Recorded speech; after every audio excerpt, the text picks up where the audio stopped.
got to start off the show with a loud pop.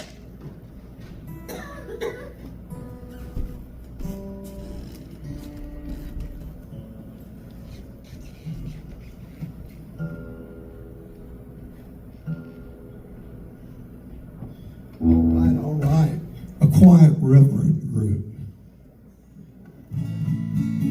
Well, first of all, I want to thank Russell for bringing me on, Stuart, Douglas for doing a great job, and the crew, Rich, Ben, and Dennis. So I tell lots of stories, that way I don't have to play as much. So, I know you. So I was thinking what to start with. I wrote down a few of my songs, and I got paid for writing each song. I'd be rich. But I started thinking about what to open with, so I wanted to do something that related to the music business, being in Muscle Shoals and all. So I've always been a big fan of jukeboxes. So I thought, well, what if I wrote a song like The Jukebox was an animated object and could tell you all of its gigs in its jukebox career. So I have a bunch of jukeboxes. My daughter, when she's a little girl, goes, "Dad, all your CDs are black and have big holes in them."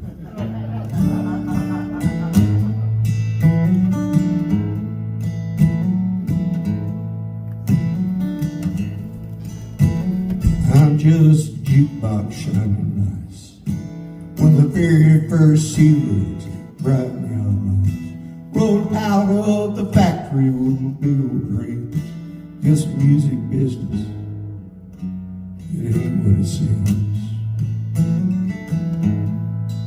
I've been bruised in the barrooms, made money for years, seen broken hearts, and I dried up some tears. Got experience from Jimmy, heard the blues from John Lee. God bless the Stones, Mick, Keith, and me. But I've done it my way with old blue eyes, skipped on Pat Boone's White Sox, and I ended up here on Highway 31, just another dusty jukebox.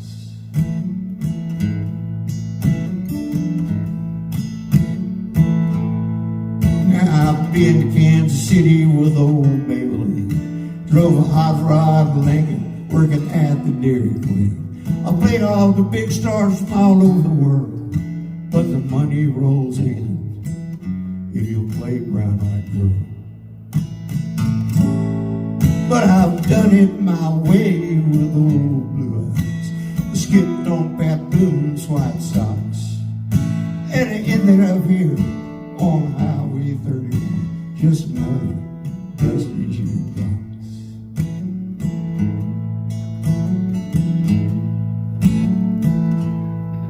Now the dust is all settled, no more plastic LPs. I'm retiring with Elvis, cause I can't play CDs. I sit on the corner, remembering my time. Oh, the good old days, ain't wheels for a dime. I've done it my way with old blue eyes, I skipped on Pat Boone's White Sox, and I ended up here on Highway 31, just another dusty jukebox, just another dusty jukebox.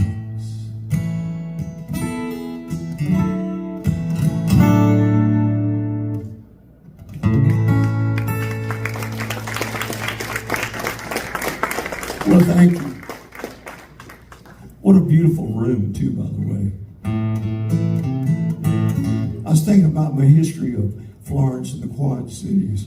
My friend Michael Rears here, he owned a place called Club 13, and my band Telluride used to play there all the time. And he was so awfully kind. He's probably one of the club owners that paid me more than I deserved to get paid. So I love him, and he's here tonight, so kind of cool. But I played a Handy Fest since about 94, so long time. 1894, long. All right, hold on.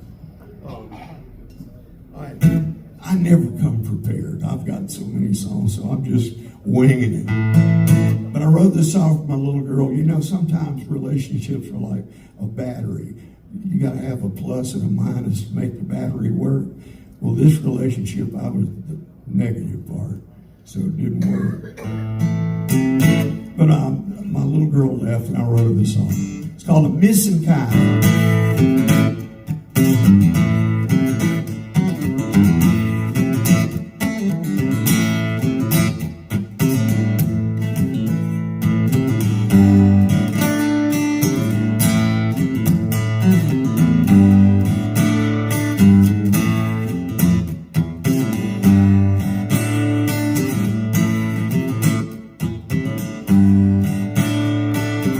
To the people I love, sitting on the way. I knew they didn't, I believe in what they say. Seems I waited a lifetime for unconditional love.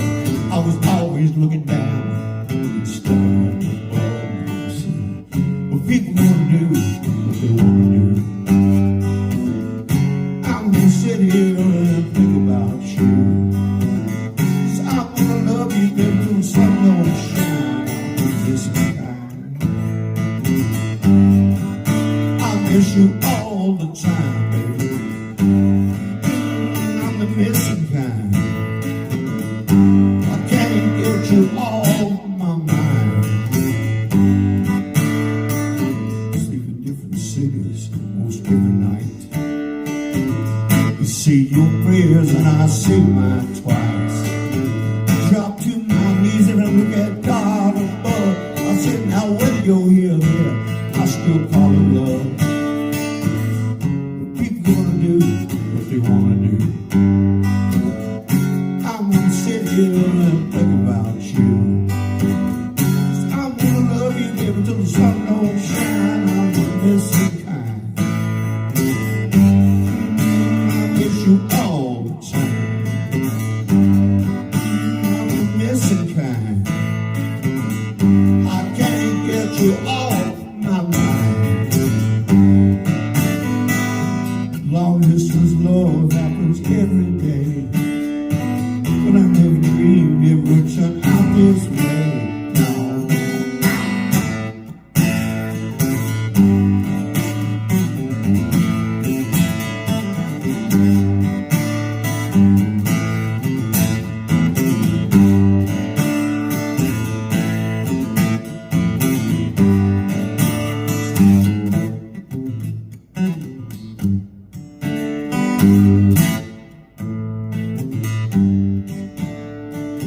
So when you're grown up and you think you're old, all your dreams have been bought and sold. Gonna lay back and wonder and think about me, saying maybe my old sweet daddy might have taught me to see that what people wanna do, what they wanna do. I'm gonna sit here and think about you. I'm gonna love you until the sun don't shine. I'm the missing kind. I miss you all the time. I'm the missing kind. I can't get you off my mind. I'm the missing kind. Can't get you off my mind.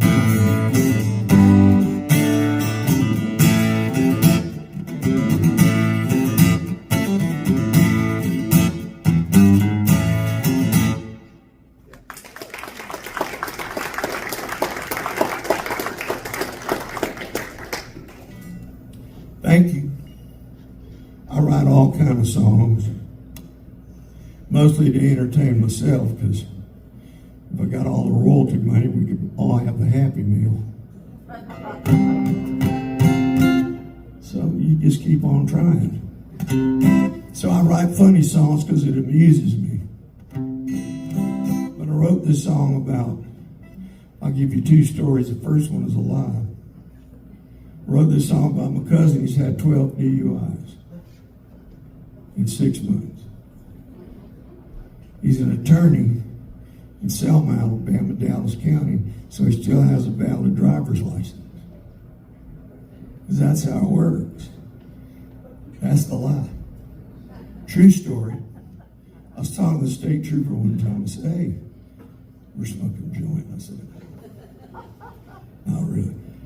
He was. Anyway, so I said, hey man, how do you tell when somebody's had too much to drink? He said, well, you know, I mean, if it's obvious, or they're just kind of, you know, then I pull them over and then I go through all the stuff and then I go, you wouldn't have had anything to drink tonight, would you? He says, if they say this, I had a couple of beers. Then I said, get out the car. We got to do the test. So I thought, well, what if this guy told the truth? So this is a combination of my cousin who's alive that had 12 DUIs. He's a big Auburn fan, which plays into the song. And the song is called I'm Fine to Drive.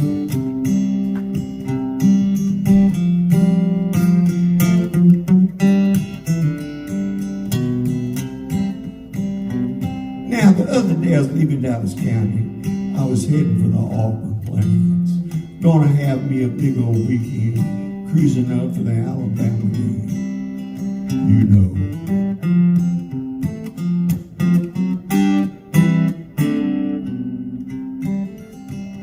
Well, I had a little stash in the glove box, 2 kegs mounted in the trunk. This is really true, and the thing I never do is I never ever really drive drunk.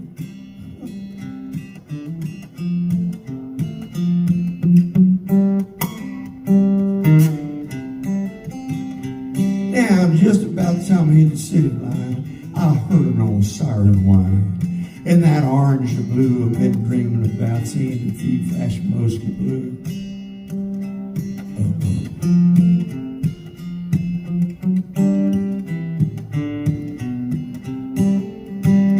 Now, my mother always told me to be truthful. She said, son, don't you ever tell a lie. And I said, well, I ain't so sure about walking. I'm fine to drive. I had a couple of beers, 2 bottles of scotch, 8 kamikazes, an ounce of peach schnapps, 10 shots of Jaeger, and a quart of gin. Soft and swerving in the pop of the wind. Other than that, hell, I'm fine to drive. And I'm still alive. Me, oh my, I'm fine to drive. But it didn't seem to be real impressed as I sat there and jerked the drive, and he said, I'm going to have to give you a field test. See if you can walk this line. I said,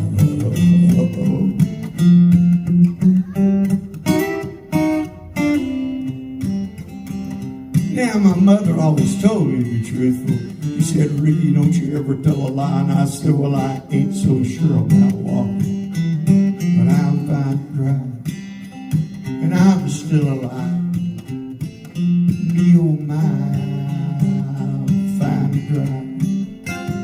Only had a couple of beers, 2 bottles of scotch, 8 kamikazes, an ounce of peach schnapps, 10 shots of Jaeger, and a quart of gin. Soft and swerving as pop in the wind. Other than that, hell, I'm fine to drive.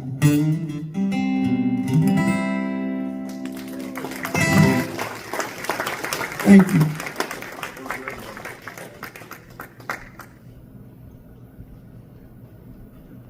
Okay. So I got a couple of my Rolling the Hay fans. I see them out there. Yeah. So I wrote this song, next song, about similarities of generations of hippies, like younger hippies, and so you're definitely not an accountant. So I used Jerry Garcia from the Grateful Dead and John Bell as the icon of this particular song. It's called Jerry and JB. I hope you'll enjoy it. Yeah.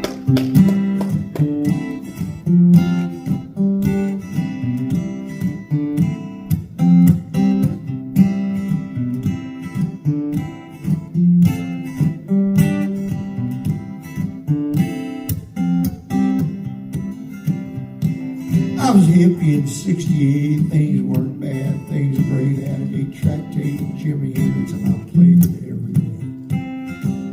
Well, those are the days of Purple Haze, chocolate phrase all my parents said was, that's just a phase. Well, I've been in Tennessee with jail, Lord, Lord, having a good time, just dancing in my head. Shake, shake, shake, oh sugaree, I tip my hat to Jerry and JB.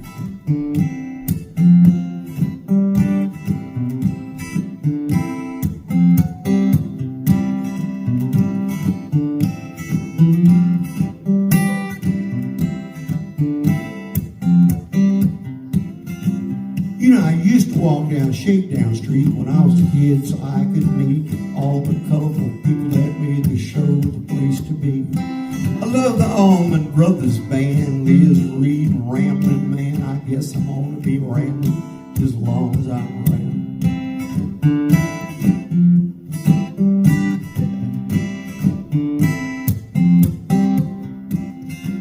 Now there's panic in the parking lot. It's taught me things that I forgot, that it's all about the music, always set you free.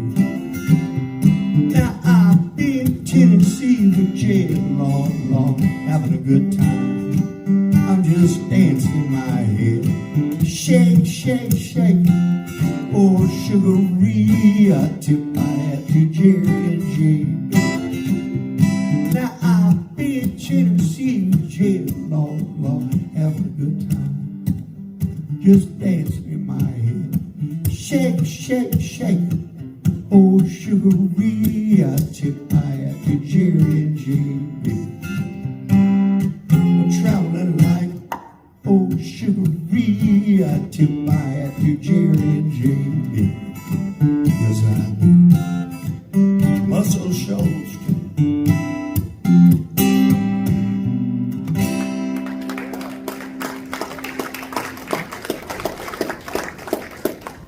All right, thank you.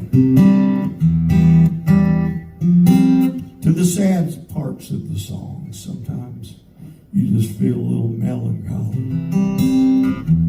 But you know, songwriting has always been fascinating to me because you can write things from the heart, or somebody can say, write a song about something you read in TV Guide, and then it just becomes a craft. You're like, okay, no problem. And usually they're amazed because they're an accountant. Yes, that does rhyme. Rhyme something with orange. Anyway, so this is one from the heart.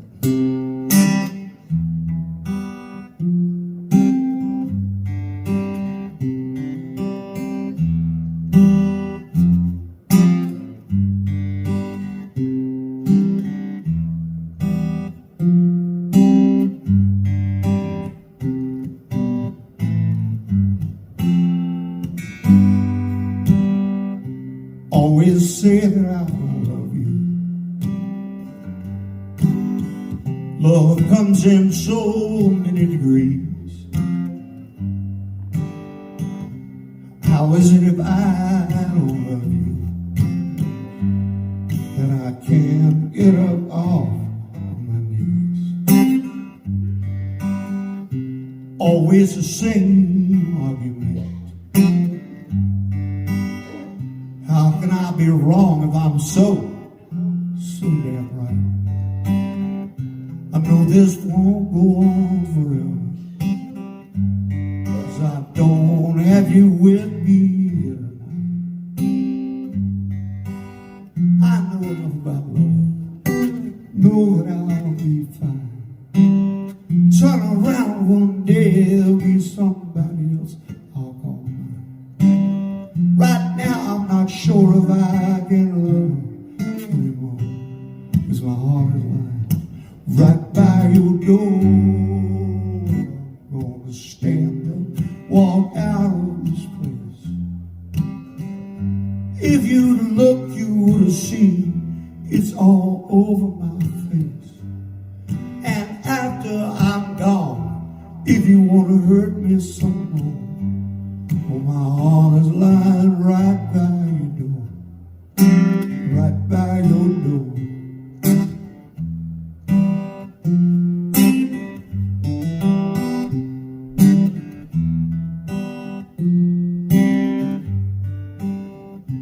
Always say that I didn't know were giving your all. How is it if I didn't notice? I was always there to catch you when you fall. Now it's over and I'm leaving. You won't see this loneliness anymore.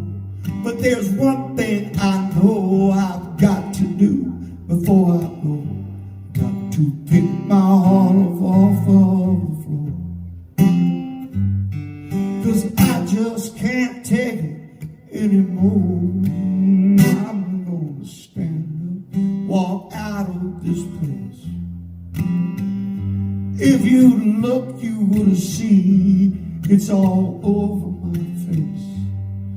And after I'm gone, if you want to hurt me some more, well, my heart is lying right by your door, right by your door. It's lying right by your door, lying right by your door. It's lying right by your door.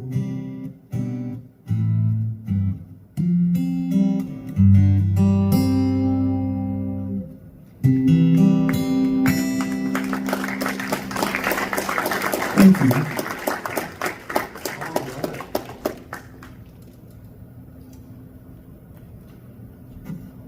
There's only so much heartache one person can take. But you can write about all that. But I wrote this next song because, you know, a career is like a loaf of bread. Everything has a shelf life. So I've noticed in my career, that's what happens. I've been doing this for 50-something years. Started in 1967, so I guess almost 60 years. Got a job working with my band called the Invaders, which was a television show at the time. And so we joined the ranks of about 18,000 other bands in the United States in 1967. They called their band the Invaders. But we were the only ones that lived on Frierson Road in Sumter, South Carolina, by God. So we were the Invaders. So I've been doing a long time, like I said, career. So a lot of times, I find myself standing next to a chalkboard at a craft beer brewery. So, you know, I mean, I'm really into it, but I'm also thinking, who wants a beer that tastes like Count Chocula? I mean, I got a novel idea. Let's make a beer that tastes like a beer.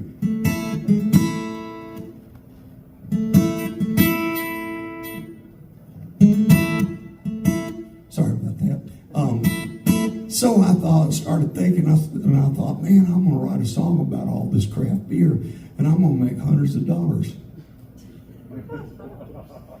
You know, you got to set your goals. So I went on the Google thing, and I said, what are the stupidest names of craft beer? A bunch of them. I said, oh man, hundreds of dollars. So I began to write this song, and I was like, man, Jesus Christ.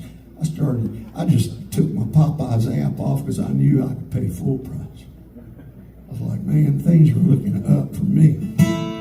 So, needless to say, I'd make even $100 until this kid comes up to me at a gig and goes, dude, your song is all over TikTok. So, you know, you want to act cool. So I went, hell yeah. I have no idea what he's talking about. So I called up my daughter. She's like 30. And I said, what is TikTok? She goes, Dad. So she taught me how to do it, you know, down. I said, oh my God, there's 58 videos with this song. So I looked at my little royalty statement, and I said, oh my God, I've made enough money off of this to buy 9 Happy Meals. Sometimes you just got to entertain yourself. So I wrote the song called For Obvious Reasons, Craft Beer.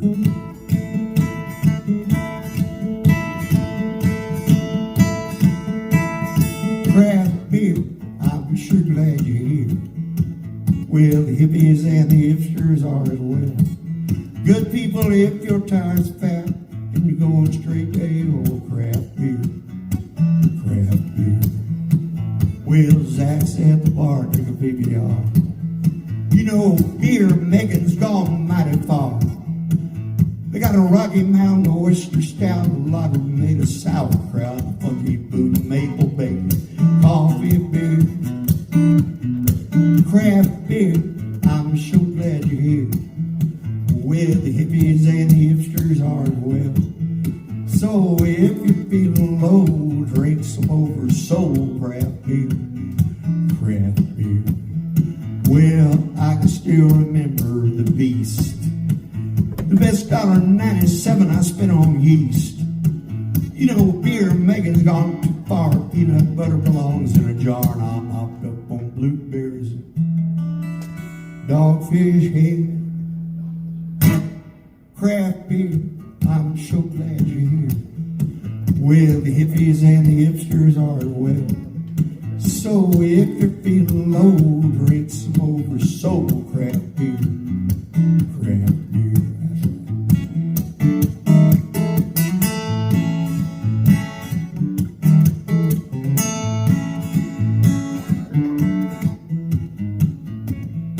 I got a picture of my dad with the Schlitz. That opener always gave him fits.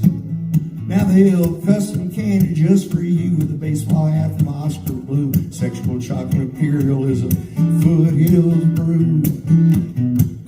Craft beer, I'm so glad you're here. Well, the hippies and the hipsters are well.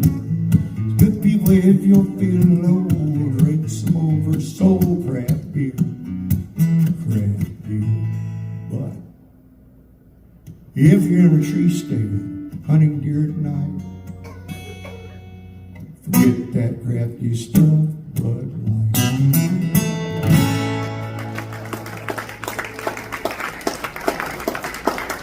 Hundreds of dollars.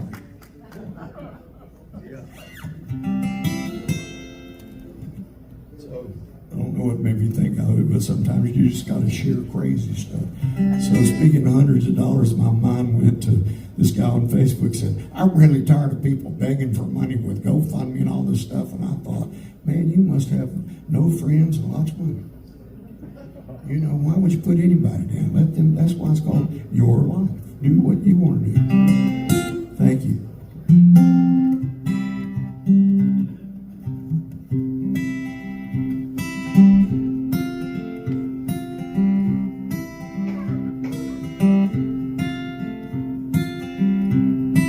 Birmingham by morning, heading down 65. Vulcan watching over. He's a red mountain sky. This highway is the thrill, which my life is song. My life is a story with a guitar and a song. Oh.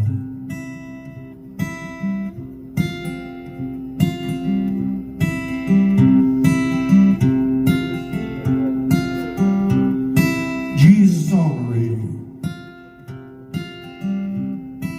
Goodbye Saturday night. I'm still heading southbound in the early morning light. More gray in my beard, more pain when I rise, more flicker in my flame. I don't let it shine, this little light of mine.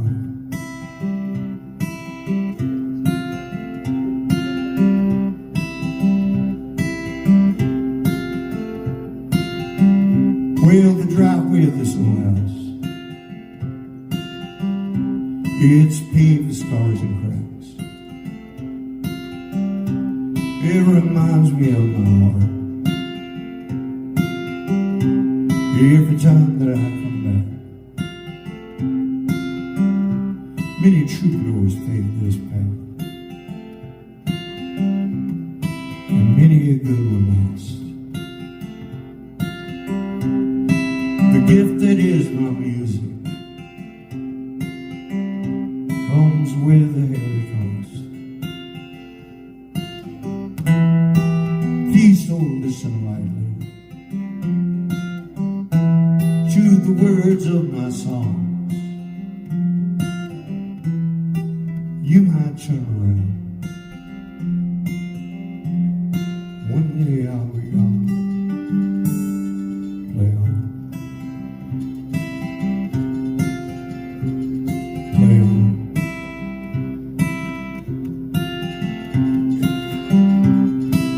Birmingham by morning. I'm heading down 65. Play on.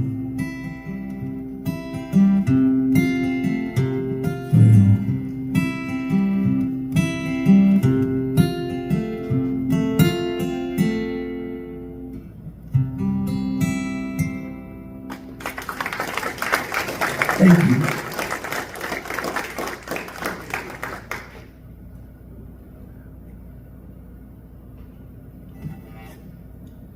Well, I don't have my ever-present phone with me, so I have no idea what time it is.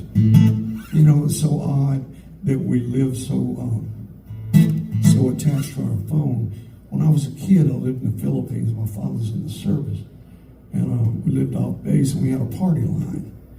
So everybody had the same ring. I mean, the same number, but you had a different ring. Ours was one short, three longs. Bring, bring, bring, bring. But I'd answer it every time.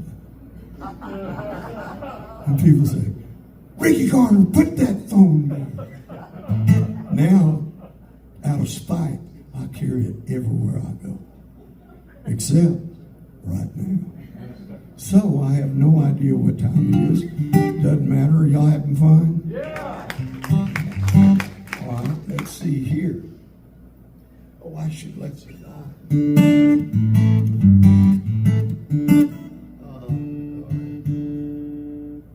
My brain starts scattering. I have so many songs. While we're on that morbid thing,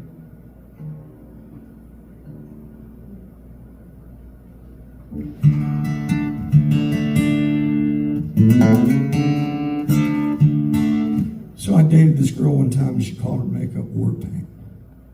I should have known. Let me go put on my war paint. At first it was funny. Then it became a tragically sad song. But I do wish her the best for like a day or two. You know, be nice. So I was working with a record producer out in Birmingham. His name's Mark Phillips. Rest in peace. One of the most brilliant people I ever had an opportunity to work with. But he was the kind of producer that you didn't bring in something new in the middle of what you were doing, because he really got irritated. And he'd go somewhere and get pimento and cheese. But I wrote this down because it just came to me. And I gave him, he goes, you got music? So we recorded it. And so if you happen to listen to that or stream it or whatever, the song's called War Paint. Mark Phillips, Hotel.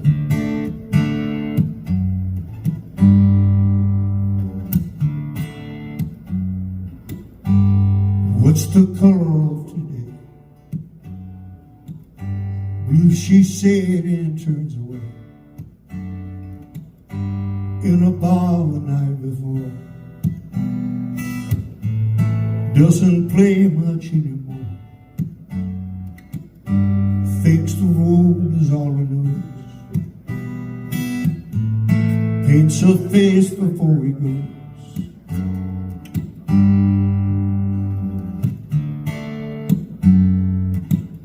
They laugh the morning as they do. Eyes are bright, their usual hue. Brushes her hair and makes the bed. He smiles and thinks of things they said. Call when you can, come safely back. Mascara tear runs with me. The foundation of love is the makeup of life. Sometimes it's quick cuts like a knife. Love with compassion burns desire. Red is the color of hearts on fire.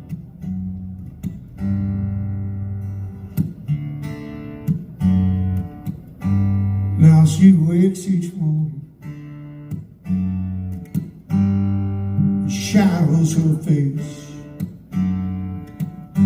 the soft comforting grace, and colors all that remain. The foundation of love is the makeup of life. Sometimes it's quick cuts like a knife. Love with compassion burns desire. Red is the color of hearts on fire.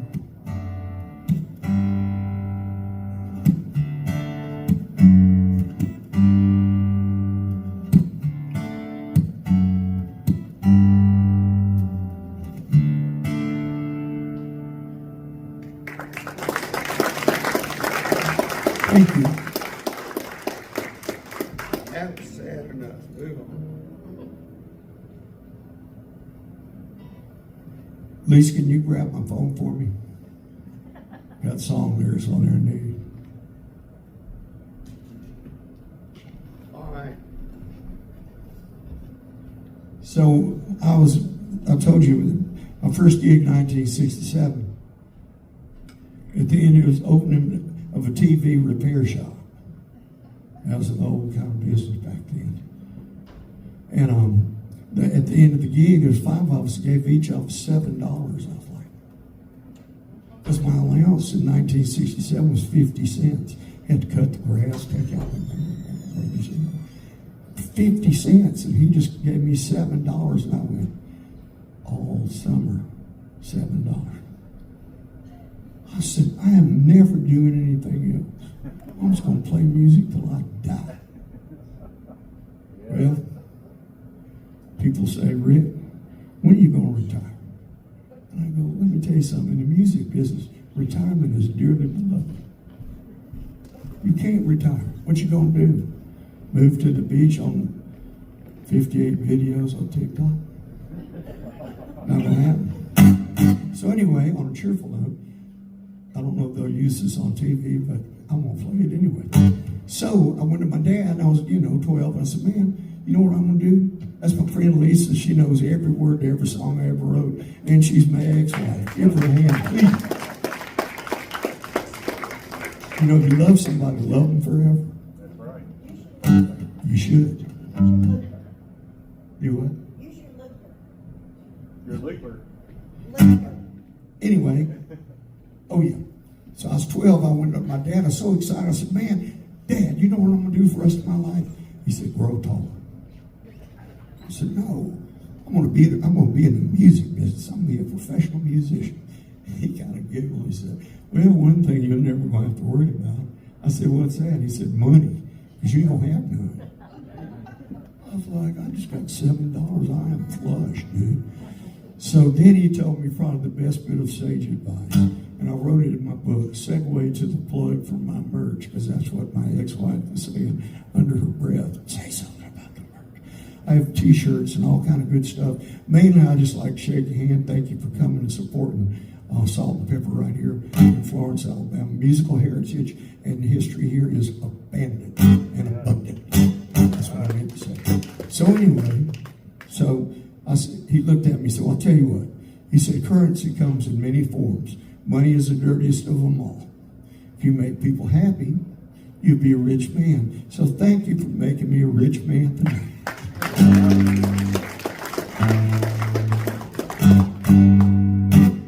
What's wrong with you? That's what's wrong.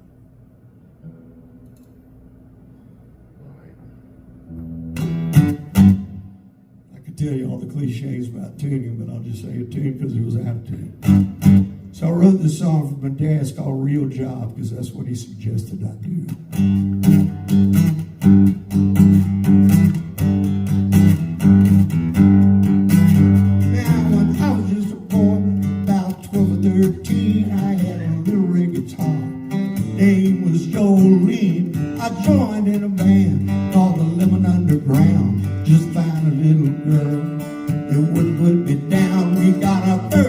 real job, the local teen club.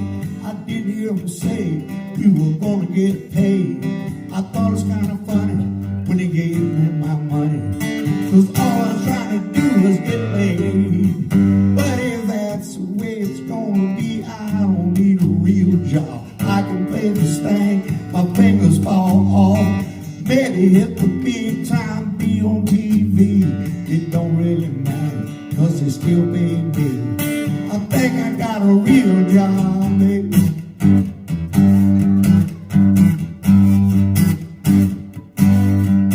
Well, I hit my mid-20s, I was already there. All my girlfriends wore spandex, had big hair.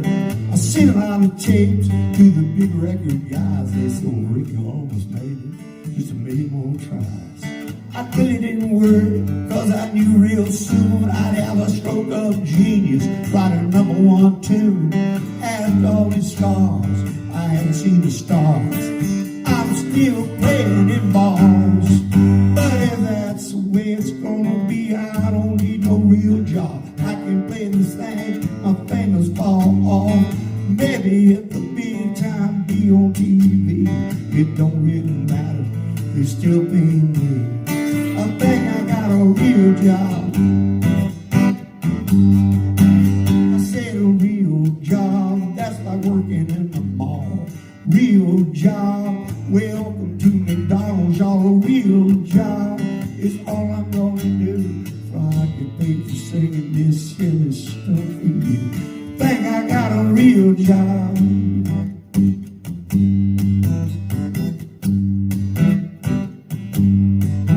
Well, now I'm past 60, lost most of my hair. The only time I'm rocking is when I'm sitting in my chair. We still throw a dance once or twice a year, just to satisfy the old folks. Drink a little beer, tap on my guitar, and I act like I'm hot. All the young ones laugh and stare, they think that I'm not. The only thing worse is this old folks curse. Now I got to pay to get laid. Well, if that's the way it's gonna be, I don't need no real job. I can play this thing, my fingers fall off. Maybe at the big time, be on TV. It don't really matter, they still pay me. I'm thinking I got a real job. I got a real job. I can hang out late. Got a real job. I'll be at club 13 to 8. Got a real job, baby.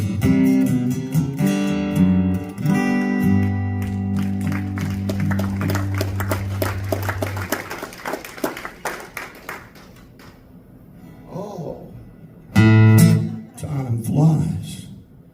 All right, so like I say, we're on APT, and they're going to edit this, so they might edit this song, I don't know.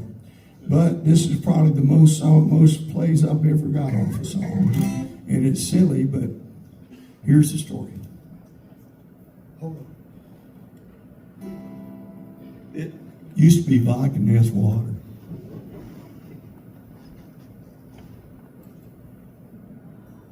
I'm just waiting for VH1 to call me. I can tell them how bad I used to be. Anyway, so when I was a kid living in the Philippines, we had very little access to recorded music. I'm talking very, very little. So my father came home one day. He'd been gone for 3 days looking for baby formula. Anyway, he came home with a real tape deck, and I was like, man, that's awesome. I couldn't believe it. But the only tape he had was Alice's Restaurant. So I learned every word, every little bit of that. I'd sit up and play it over and over. You could do it in any speed. I was like, I don't know what that is. But anyway, so I wrote this song based on that storytelling kind of thing. And it's always different. People that have heard it before will know that it's always a different thing. But what you do is you have certain verses and then everything, but in the middle part, you just kind of make up as you go. So I wrote the song, and I'm inspired by that Alice's Restaurant, real tape.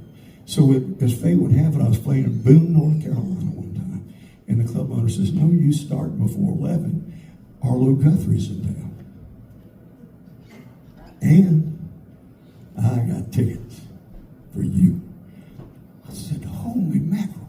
So I went back to Alice's restaurant. It's going to be Alice. All those years of listening to that same song over and over, maybe a little on the side. So I said, man, wouldn't it be cool if he came after the show and I could play that song? And he did. And he, when I was finished and walked off, he came up and said, you ever heard listen to Alice's restaurant? If you only knew. So I wrote this song about people that follow the Grateful Dead around because I find it fascinating that it's a very, very, very, very highly popular thing. You go watch Red Panic Goose, string cheese, leftovers, something, fish. There's a certain group of people, and you can always kind of tell because, hey man, you notice a lot of people like that. Then there's brokers and bankers and accountants. A lot of people, because it really, really, you know, now they kind of dress up for it. You know, that's just how we used to dress in 1970. But now it's more like a costume, which doesn't matter to me. You're a wife. Do what you want to do. But I'm going to damn sure make fun of it.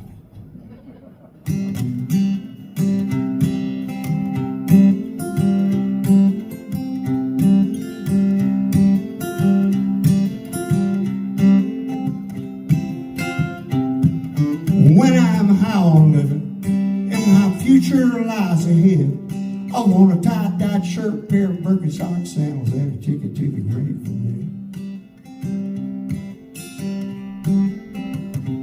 Well, I call the hotline every day, 1-900-DEAD. When I finally get through to the other side, this is what the dude said. He said, you can't dance, you can't groove, you can't even sway. Leafy flowers, seeds, beads, and weeds, shows sold out today. I said, well, dang, on TV. But I wasn't easily discouraged, disappointed, because ever since I'd seen a Deadhead sticker on the back of a BMW in Mountain Brook, Alabama, I knew there was something to it. And I wanted to be part of it. So I called a friend who had a friend, he had a sister named Jane, earning the wings at Woodstock, chanting in the rain. She said, sure, I know old Jerry. I used to date his best friend Paul. You swapped me a hunk of that hash you bought. I give him a call. So a big smile spread across my face because I am into the barter system. And just in case you don't know, the educational moment, we're not talking about corned beef hash. We're talking about a derivative of the marijuana plant that they make bricks out of in Afghanistan. Hashish. Yeah. So, I was so excited. I said, well, let me do a little quick inventory of what I got at the house. Now, I did a little quick inventory of my house. I had about 17 ounces of damn good marijuana. Yeah. I'm talking diggity, diggity, diggity, diggity, dang stuff. Also had probably about 38 Quaaludes, in case his ladies and I did Spinnaker in Panama City part of the time. But there at the bottom of the closet, what I needed to make this deal, I was so excited. I had 840,000 pounds of hash. You might say to yourself, well, that's a lot of hash. You'd be right. But I was having a hard time hiding that much hash because 840,000 pounds of anything is a lot of anything. So I got a friend down in Selma. He owns one of them car crushing machines. So I called him up. I said, Bubba, I got 840,000 pounds of hash. I'm having a hard time hiding it. Can I bring it down there and you put it in your car crushing machine? He said, yep. So I rented me one of those tractor trailer things with a flatbed and a crane and a large tarpaulin. Set it right there. Off to Selma. So I got there and Bubba's like, dang, that's a lot of something. I said, anything. It's a lot of anything. So sure enough, he put it in his car Christmas sheets. About the size of a Yeti cooler. That's all it was. But physics. Still weighed 840,000 pounds. So I had a friend in Selma had a crane, so we picked up the Yeti cooler size hash brick, mountain, anything. Loaded it back on the flatbed truck, covered it up. Well, we had to fold the tarpaulin because you didn't want that big because it was only that big. So tied it up. I got back to Birmingham. I called up the girl and I said, I got 840,000 pounds. I'm going to give you half of for that concert ticket. She said, cool. And excitement was there. So I filled up my VW bus with gas. I put my best guy Shiki on. I rolled 75 joints of real good grass. Left the best books for my mom. Said goodbye to Dad, pat the dog on the head. I was on my way, Hampton, 3 days away. So when I'm howling and my future lies ahead, I want a tie-dyed shirt, pair of Birkenstock sandals, and a ticket to the grave for bed. Are you with me on the story? Yeah. All right. So I pulled into the parking lot. It was a sight to see. They had carrots, tofu, peanut butter, and pita bread with cheese. I met Sunshine Rainbow Butterfly, Abby Hoffman's niece, and a girl named Janet Planet offered me some LSD. So friends and neighbors, do I look like somebody who would say yes? Hell yeah. Because I wanted to experience, because I'm a firm believer, if you never tried it, how'd you know you don't like it? So I tried everything and ran out of tickets to try anything else. Thank you. So I said, yes, ma'am. I want to try me some LSD acid. Because here I am in a parking lot, surrounded by hippie wannabes, trustafarians, credit card hippies, grilled cheese vendors, and people from Mount Brook. She said, I'll be right back. About 5 minutes later, she pulls up in a dump truck. Seriously. I was like, this way is crazy. She lowers the tailgate of the dump truck, and there's one sugar cube on the bed of the dump truck. Her cousin Bubba had taken 318,000 hits of microdot acid and crushed it into that one sugar cube. I said, cool. I said, well, how would I ingest it? She said, well, just jump up there and give it a lick. So I did.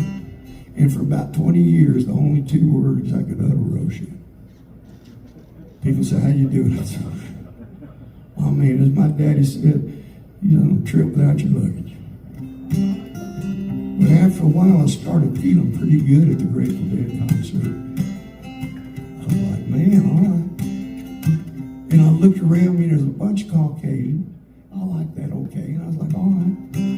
They started doing this crazy dance when the band started, and I'm happy to bring it to you live. I call this swatting bugs out your face because you ate too much acid dance. Here it is.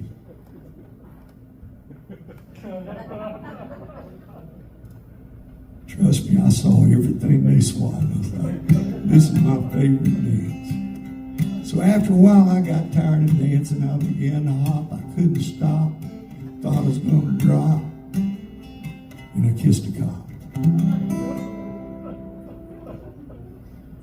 It was early Sunday morning when I found myself in jail. I had to hop my ticket just to get my pay. So when I'm howling and my future lies ahead, I want a tie-dyed shirt, pair of Birkenstock sandals, and a ticket to the grave for bed. I want a tie-dyed shirt, pair of Birkenstock sandals, and a ticket, I'll miss you, Jerry, to the grave for bed.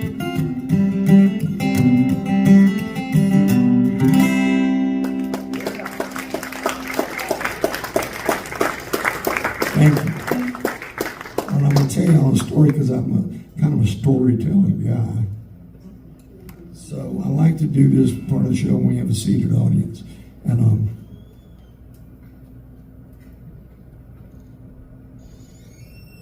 when I was a kid, I was about 21 years old. I got this gig at a record store in Birmingham, and I thought, man, oh man, oh man, it's the greatest gig in the world.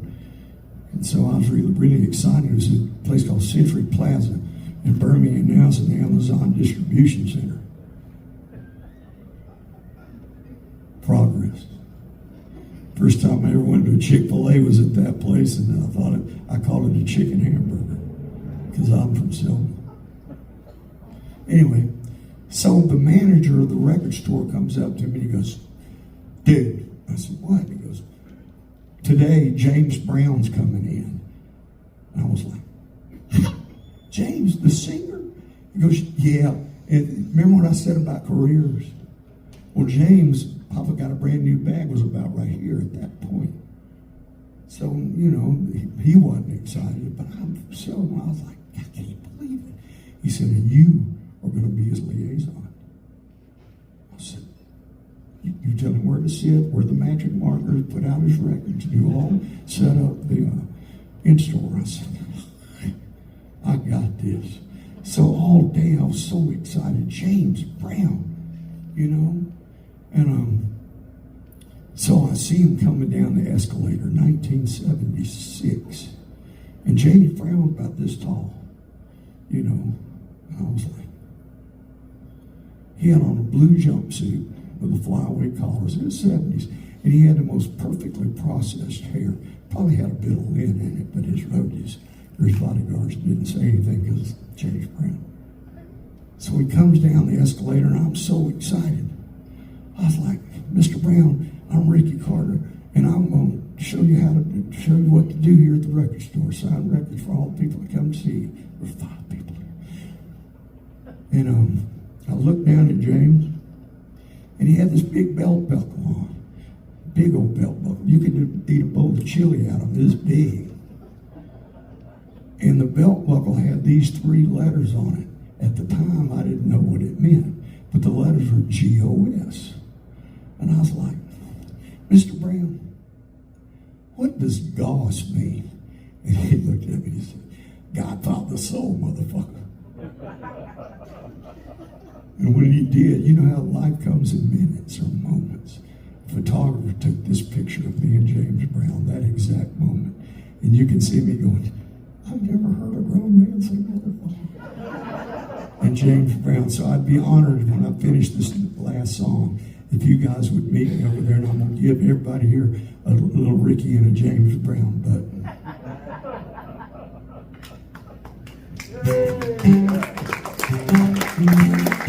You know what? When you get to a certain age where you get to relive your life by telling stories, it really is magic. So thanks for letting me do that. All right, so I'm going to leave you with this. It's sentimental, but it's really dear to my heart. I'm pretty sure that everybody here has had a dog. I really need that pig. Oh, there it is. I've had this pig since 1976. So I have this little poodle. You know, we love our pet so much. You know that as we say, well, it's a family member now. Well, yeah, it's your best friend, and even a cat. You know, a cat, you're his best friend. That's just the way it works. So I had this poodle. His name was JJ. Named him after JJ Cale. That's why my latest dog named Cale, JJ Cale.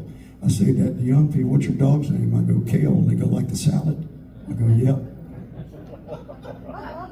You know, whatever. You know, I found it's easier to just answer with one word, then you don't have to go into it, because they don't really care. So anyway, so my poodle, JJ, he was the dude, man. We live in a cul-de-sac that's mostly woods, and he would leave in the morning with his electric doors. Zzzz, he's gone. Stay gone all day. I hear the door zzz, sunset, he'd come back in. So JJ, I always say he was a miniature poodle wearing a Great Dane outfit. But after 15 years, it became a point where I became selfish. I didn't want to admit that JJ's health was declining, and I would give him infusions daily. And I look back on it and I realize how selfish that is, that I prolonged nature, and that's not a good thing. Now, you live and learn, so I won't do that again. But I love that dog so much it made me tear up a little bit. So I asked the vet, I said, when am I going to know? He goes, you'll know. So that morning, I woke up and I knew that was it. So I called the vet, and he was going to come to my house and, let JJ go to the Rainbow Bridge at my house, which would be comfortable so he's not freaking out. So I said, it's time. And it was about 9:30 in the morning. And he said, I'll be there right after work. I said, what time is that? And he said, 5:30. I looked at the dog and I'm thinking, oh man, I don't want to see you go, but 8 hours. So I thought, well, what does a songwriter do when he sees his best friend about to go to a different place? Write him a song. So JJ loved to do what I call ride the wind. Stick his head out the window. You've seen it many times. You probably have dogs that do it. And he would ride the wind, and he'd get out, and he'd ears flopping and smoking. So, ride the wind.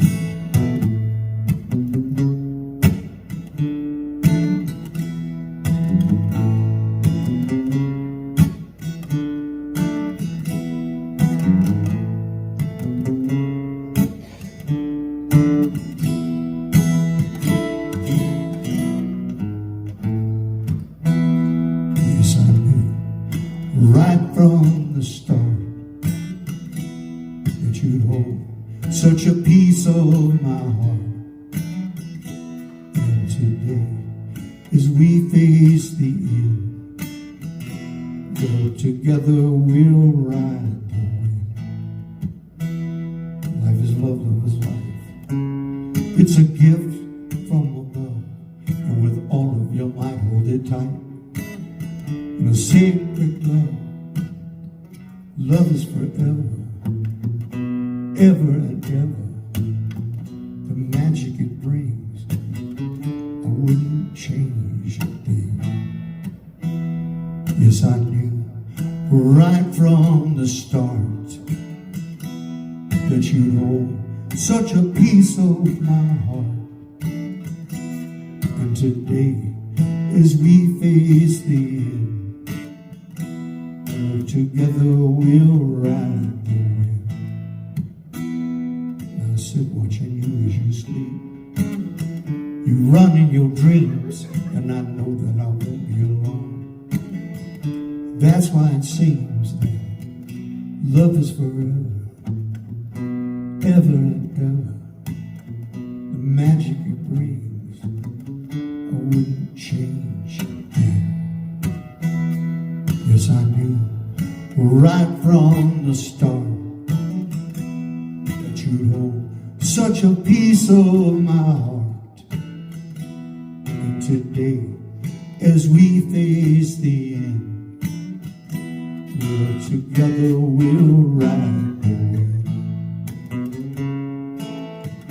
We'll ride the wind. So we'll ride the wind. We'll ride the wind. Thank y'all so very much for listening to me. I appreciate you. Let me do my thing that I do. I'd love to see you over there at the village. Rick Carter, folks. Yeah. And you can tell all those other people in town tonight that they really missed out on the salt and pepper. Should have been here, but we got a lot more coming ahead of us. In fact, have a friend that came in here kind of late tonight. We're going to have her here this fall. And Jeannie Thompson, she's done some wonderful poetry about, based off of Helen Keller's life. And it's a very special program. You'll be hearing more about that as we get closer to it. In the meantime, mark down July 23rd. Jimmy Duck Holmes is going to be here. You're going to not want to miss him at all. And then our local guy that's going to be opening for Jimmy is one of our favorites, Mr. Max Russell. He'll be here that night as well. So thank all of you for coming out. If you see online where I've posted asking for donations, sponsors, all that, it's you people that keep me going. And I appreciate the support very, very much. Anything you can do to help is appreciated, and I'll give right back to you everything